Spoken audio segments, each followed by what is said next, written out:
All right, Rob, a story out of Michigan. My goodness. You know, one of my daughters went there. But can you request a refund, Chris, on those 4 years you paid do I like not $500,000 I or whatever will say her degree is serving her well.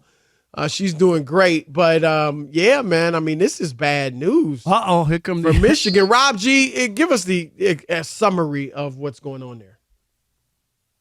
Well, in summary, Jim Harbaugh allegedly, keyword being allegedly, is a cheater like Bill Belichick. According to Yahoo Sports' Dan Wetzel, friend of the show. Dan has broken a lot of good stories for Yahoo. He's really good investigative reporter, Chris. You know Dan? Yeah.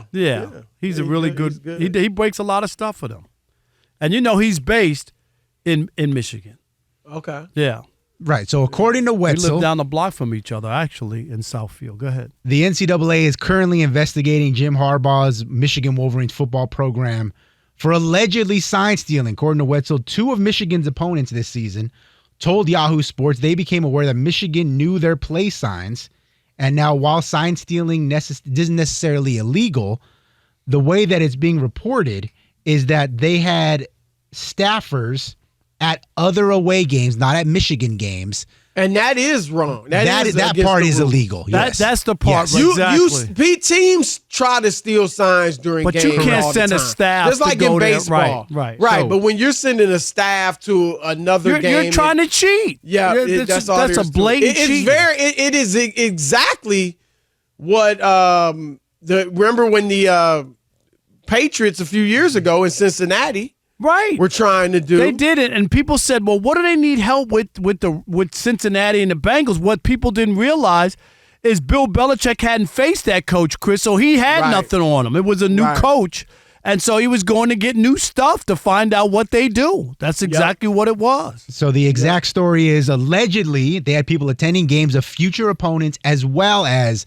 potential college football playoff opponents. Wow. To gather signs and steal signs and call plays.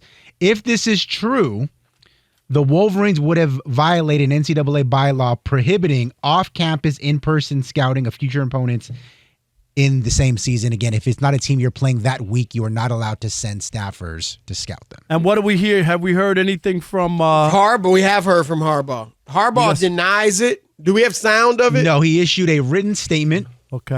Through the university. I can read it here in full if you'd want to. It says, I want to make it clear that I and my staff will fully cooperate with the investigation. I do not have any knowledge or information regarding the University of Michigan football program illegally stealing signals, nor have I directed any staff member or others to participate in an off-campus scouting assignment. I have no awareness of anyone on our staff having done that or having directed that action. Now, here's the thing.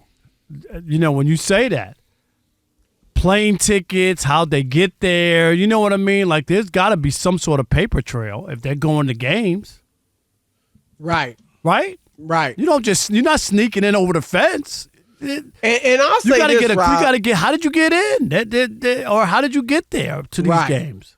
And even if, first of all, I don't believe. I'm not gonna say he's guilty. No, I'm not. I don't know that. Guilty. Right. I don't know. But I'll say this. It's hard for me to believe that people on his staff were of their own volition were going to places and doing this without him having any knowledge. I'm with you. And because and even if you don't have knowledge, which again, I don't believe, but even if you didn't have knowledge, that doesn't make you look good. Number one, you've got people below you cheating on your watch. And why would they be clearly doing that? not following, not thinking you're an authority. And why, right, like you said, like, who would do that without telling the head coach? Because he's the one, now who's in hot water? Who's the one being criticized? And him. If you went and did that, Chris, and you implemented, he would have to know, like, somebody would have, like, to be able to use the information you're getting, right? Oh, they're doing this. From? Yeah. Oh, right. They're going to be running this. How do we know this? Exactly. You got a question. Where is this coming from? How do you know that they're going to run this play? Or how do you know they're doing this? How do you know they're lining up this way defensively and they're playing man and it's open or whatever it is? Right. Like this. Right. You can't buy into that. So where are you at on this, Rob? What are your feelings about Well, it? I think obviously there's got to be an investigation. But if this is true and they find out that they have been doing, it's going to taint him and Michigan. Just the way that the Astros, we talked about it the other week, Chris, last week.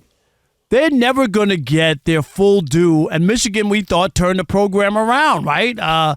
It was really bad, and then he started to win. He beat Ohio State at Ohio State. My God, when you start to say, right. Michigan finally turned the corner because they were ready to run him out of town. He had to take a pay cut. I mean, it was bad at Michigan for him. Well, it was, and I had argued for him, that, because, I mean, they had gone a couple of decades without finishing in the top 20. Or not absolutely, but finishing, not a few decades. You didn't like Rich Rodriguez? You didn't like Brady Hoke? Not Rich Rodriguez did not do much for me. You know what Brady Hoke's nickname was at Michigan? Brady Joke. That's how bad it was. Yeah, I'm not surprised. Right. But they had the program had fallen off from what it was, obviously, Lloyd Carr, Bo Schembechler, all that stuff. Harbaugh did return them to being perennially in the top 20 and some years in the top 10 or 15. So I thought he had done a good job, overall. He wasn't living up to his contract where he was a top 5 paid coach in the country, and that's why they wanted him to take a pay cut. But then, Rob, and like you said, it was really getting hot there because they had finished 18th in the country, and then they weren't even ranked at the end of one season. That was just a few years ago, 2020. And then they all of a sudden, like you said, they beat Ohio State. They're in the top 5. Now they're ranked number 2. Like they have become like a top 4 or 5 program the last couple of years, which Michigan, as great as their history is, Rob, they weren't necessarily that. And so it looked like, man, Harbaugh's done a fantastic job. So as you said, it would definitely taint what he's done. But I'm going to say that, and again, innocent till proven guilty. I'm not saying he's done this. I have no idea. But I'll say, and we'll see how bad it is, right, with the investigation. I mean, we don't know the degree to everything. But what I think should be on the table is, one, suspending, like losing all the victories that they won in the years that they did this.